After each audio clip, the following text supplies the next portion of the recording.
और भागवत जी का 10वां स्कंद का पाठ करते हुए मुक्त हो गए। और अपने पिता के जाने के बाद पिता चले गए तो धुंधुकारी बड़ा खुश हुआ और एक दिन अपनी माँ को बहुत मारा इस पापी। पिता के जाने के बाद धुंधुकारी ने धुंधली को अपनी माँ को इतना मारा मारे तमाचा भूसा। धुंधली रोवे, दे बुढ़िया निकाल पैसा। बोली बेटा जितना था सब लेकर के चला गया। अरे बहुत मारा, इस पापी ने अपनी माँ को बहुत मारा और चेतावनी दिया, देख 5 मिनट में आ रहा हूं, जितना रुपया रखिए निकाह नहीं, अब की बार लात से मारूंगा। क्वा वित्तम तिष्ठते ब्रोहि हनिस्ये लत्तया न चेत। बेचारी बूढ़ी, बेटा आएगा तो मारेगा इस डर के माने रात के समय में मार के डर से भगी और कुआं था, उसी कुएं में गिर करके मर गई।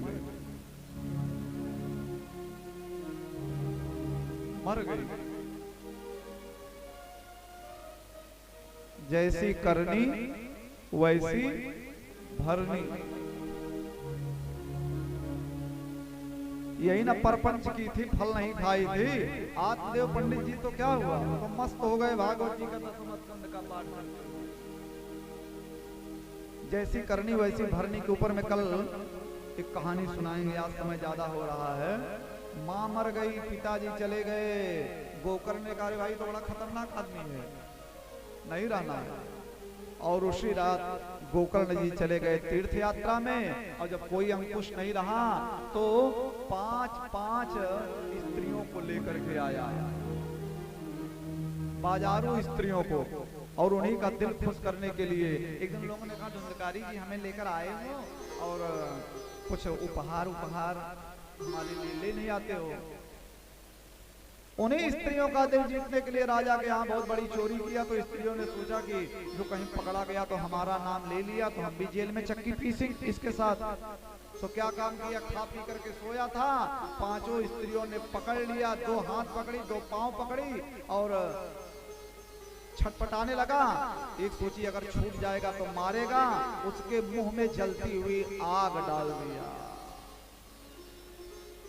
आग की ज्वाला से तड़प तड़प करके धुंधुकारी मर गया। और जब मर गया तो उसको वहीं पर आंगन में ही गाड़ करके ऊपर से लीप पोत करके रुपया पैसा लेकर के चली गई।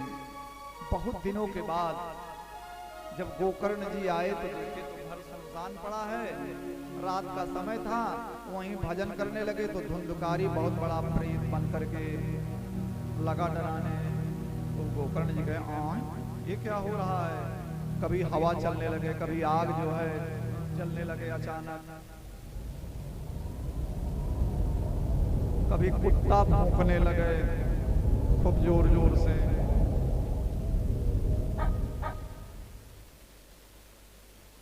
गोकर्ण जी कहे गजब तमाशा है। कौन है भैया, कौन मुझे डराना चाह रहा है। एक छाया खड़ी हो गई, मैं कर रही है, बोल नहीं पा रही है। और जब पानी का छींटा दिए तब उस छाया ने कहा अहम भ्राता त्वदीयोष्मि धुंधुकारी नामतः।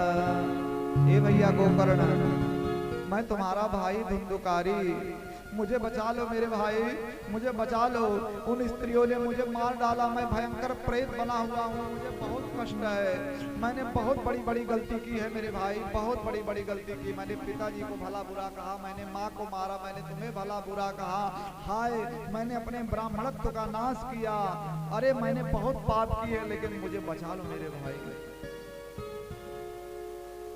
गोकर्ण जी ने कहा धुंधुकारी तुम प्रेत बने हुए हो। अरे राम राम राम राम राम, हमने तुम्हारे मृत्यु का समाचार किसी से सुना था और मैंने तुम्हारे लिए गया में पिंडदान किया। धुंधुकारी ने कहा गया में पिंडदान करने से मेरी मुक्ति नहीं होगी। तो गोकर्ण जी कहे तुम जाओ, गांव के बुजुर्गों से जब पूछा कि महान प्रेत की मुक्ति कैसे होगी, कोई भी बुजुर्ग नहीं बता पाया। भगवान सूर्य को गायत्री मंत्र के प्रभाव से रोक लिया। तब भगवान सूर्य ने स्पष्ट कहा, महान प्रेत की मुक्ति होगी भागवत की कथा से। श्रीमद् भागवतान मुक्ति सप्ताह वाचनम कुरु। तो भागवत की कथा का आयोजन किया गया, लेकिन हम लोग तो बड़े प्रेम से बैठ करके कथा सुन रहे हैं। देखिए इतने प्रेम से बैठे हैं। हमको लग रहा है 11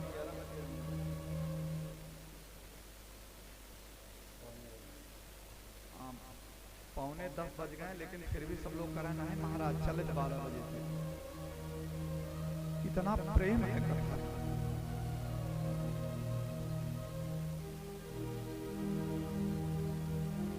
एक भी आदमी देखिए जा नहीं रहे, बल्कि आ ही रहे हैं।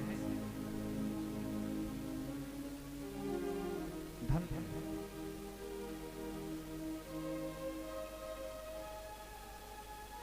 लेकिन प्रेत कैसे कथा सुने, उसके तो शरीरें नहीं होती है। हवा हवा चली उधर गए तो कथा कैसे सुने। भगवान की कृपा भाई कि 7 सप्त ग्रंथि का एक बांस था, उसी के अंदर में धुंधुकारी चला गया। क्योंकि प्रेत के अंदर में बांस के अंदर में हवा का प्रवेश नहीं होता।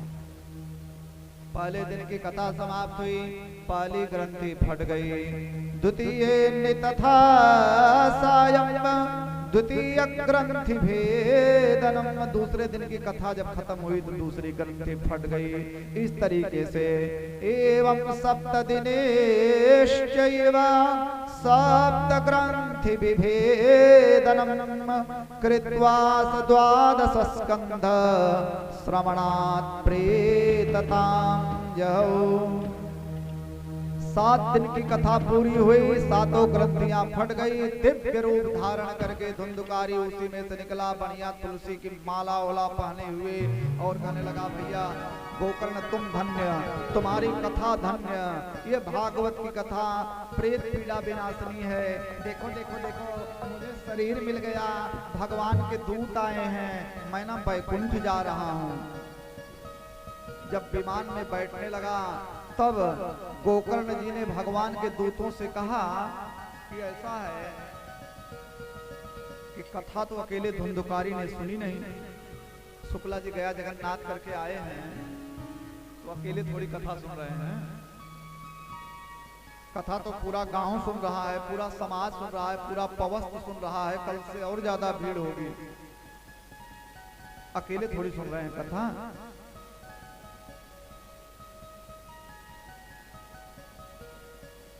यही समस्या है गोकर्ण की। अत्रैव बहवः सन्ति श्रोतारो मम निर्मलाः आनीतानि विमानानि न तेषां युगपत् कुतः।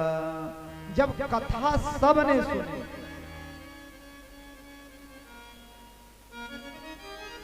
तो अकेले धुंधुकारी के लिए विमान क्यों। फल भेद, जब सबने कथा सुनी तो प्रवंतु हरिप्रिया भेद क्यों। भगवान के दूतों ने कहा देखो ऐसा है, कथा तो सब सुनते हैं, यहाँ भी सुन रहे हैं, लेकिन एक संत जी अपनी कथा में कह रहे थे कि 3 तरीके के श्रोता होते हैं। पहले होते हैं श्रोता, वो केवल कथा सुनते हैं।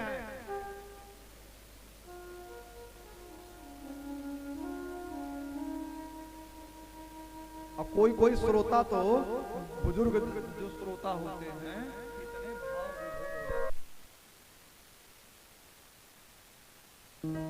बोलो बोलो भक्तों जय मां कामाख्या। तो पहले होते हैं श्रोता।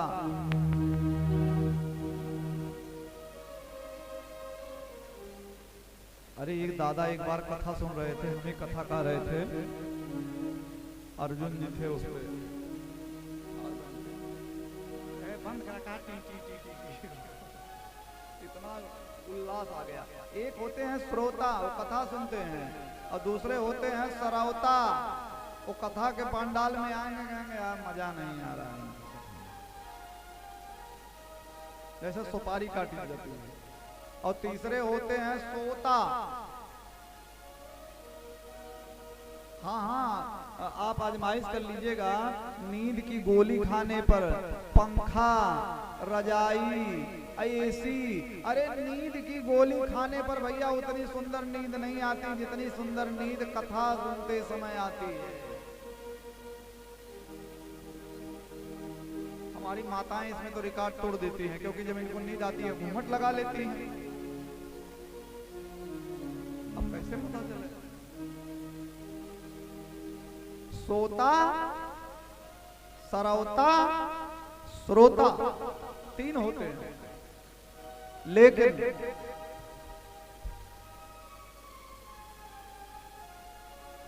एक गोंडा के पंडित जी तो अपनी कथा में कह रहे थे, हम आपन कथा यलगट्ट कही, वही आपन कथा यलगट्ट कहाई। कोई चूना तंबाकू रगड़ी रहा, कोई फुसुर फुसुर बतियाई रहा, हम आपन कथा यलगट्ट कही, वही आपन कथा यलगट्ट कहाई। तो भगवान सोता, सरौता, फुसुर फुसुर बतियाई रहा को नहीं मिलते हैं।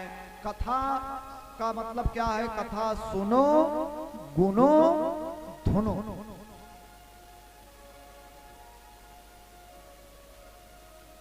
जितनी देर तक कथा कही जाए सुनो, रास्ते में गुनो, और रास्ते में सोने लगो तो अब मंथन करो। तो देखो पंडित जी कितनी सुंदर बात बताए थे, आत्मदेव की कथा, ये धुनो।